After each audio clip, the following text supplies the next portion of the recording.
जीवन के लिए अभी वर्तमान में आप क्या समझते हैं कि लोक साहित्य और संस्कृति की कितनी आवश्यकता है और उसमें जो हमारा भारतीय दृष्टिकोण है जिसकी आप परिकल्पना कर रहे हैं या जिसके बारे में आप भारतीय शिक्षा बोर्ड के माध्यम से भी प्रयास करने की कोशिश कर रहे हैं।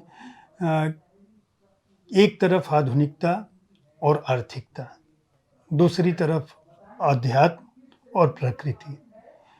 इनकी संरक्षा इन दोनों के बीच ये मत कहिएगा कि सामंजस्य है, दार्शनिक स्तर पे नहीं बल्कि व्यावहारिक स्तर पे मैं ये जानने की कोशिश करूँगा कि क्या वह लक्ष्य जिस लक्ष्य को लेकर आप चल रहे हैं वहाँ तक हम पहुँच पाएँगे? देखिए आप फिर मैं कहूँगा आप चूँकि एक प्रबुद्ध व्यक्ति हैं, आपके प्रश्न बहुत ही मौलिक और चुनौतीपूर्ण हैं और ये कार्य भी जो आप पूछ रहे हैं ये बहुत चुनौतीपूर्ण है। लेकिन मैं फिर यही बात आपको दोहराऊंगा कि कोई भी आर्थिकी, सामाजिक वैचारिकी सब कुछ उस समय के युग दर्शन पर निर्भर करती है।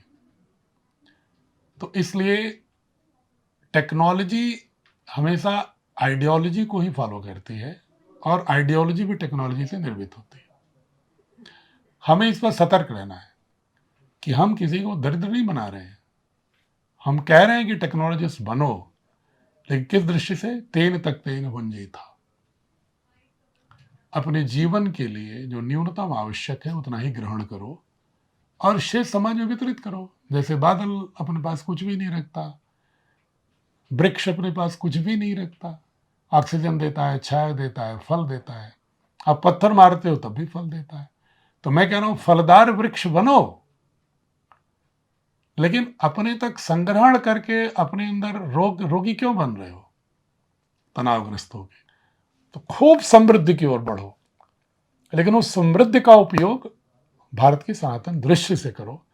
इस दिशा में बढ़ेंगे तो मुझे लग रहा है कि किसी का कोई विरोध नहीं होगा। आज नहीं तो कल 21वीं सदी का उत्तरार्ध इस वक्त लगेगा। जयप्रकाश जी, एक उदाहरण बता रहा हूं मैं आपको। आर्ने नएसे एक नॉर्वे का फिलासफर है, एक नया दर्शन उनके यहाँ रहा, यूकोसोफी।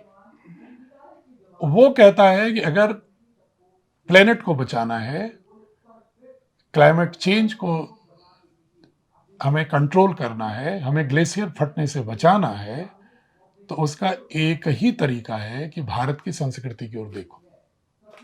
तो हम ही नहीं कह रहे, वो कहने लगे। अमेरिका का फिलासफर विल डुरा कह रहा है, तो जो हम कह रहे हैं तो सब कह रहे हैं। तो मुझे तो लग रहा है कि मैं तो बहुत आशावान हूं। एक श्रमिकों की पीड़ा पर हमने कुछ पंक्तियां मेरे अंदर से उभर गई जी। वेदना में। एक वो भी, उसमें भी कुछ दार्शनिकता और यथार्थ दोनों की अभिव्यक्ति है।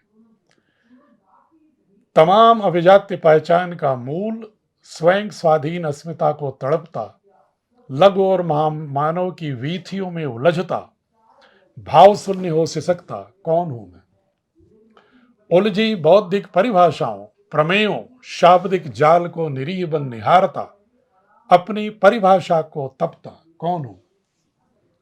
संसद के गलियारों की खोखली दहाड़ में तलाशता अपना निरर्थक अभीष्ट, खोई निजता के रक्त से राजनीतिक पिपासा का अविराम सिंचक कौन हूं मैं? चिंतकों के बौद्धिक एहसास की कारा में बंद, तंत्र के मकड़ जाल में पिसता, संगोष्ठियों में पाता नकारा सहानुभूत, मनोरंजक मानसिक जुगाली का प्याला कौन हूं मैं?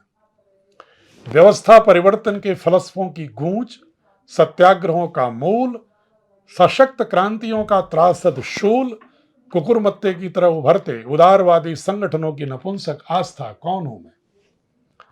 हूं दार्शनिकों का दर्शन, साहित्यकर्मियों की अंतर्वस्तु, नक्सलियों का उर्वरक हूं, नितांत स्वयं सेवा हूं स्वयं सेवियों की, नियोक्ता पूंजीपतियों का कामचोर आवारा हूं, नौकर शाहों के संवेदनहीन कटीले दंश को सहता अशक्त बेसहारा हूं, बुद्धिजीवियों का बौद्धिक सहारा हूं समाज सेवियों का बेचारा, राजनीतिज्ञों का सहज सुलभ चारा हूं, कोरे आंसुओं के छलावे में निज को भुलाता, परिवर्तन की तड़पन से दूर, गीता के किसी अवतारी महामानव की प्रतीक्षा में डूबा, सर्पिल मानव की मानवतावादी गुंजलक में उलझा, वही चिरस्थायी अंतहीन यातना का सहज भोक्ता, आपका ही निर्मित पीड़ित लघु मानव।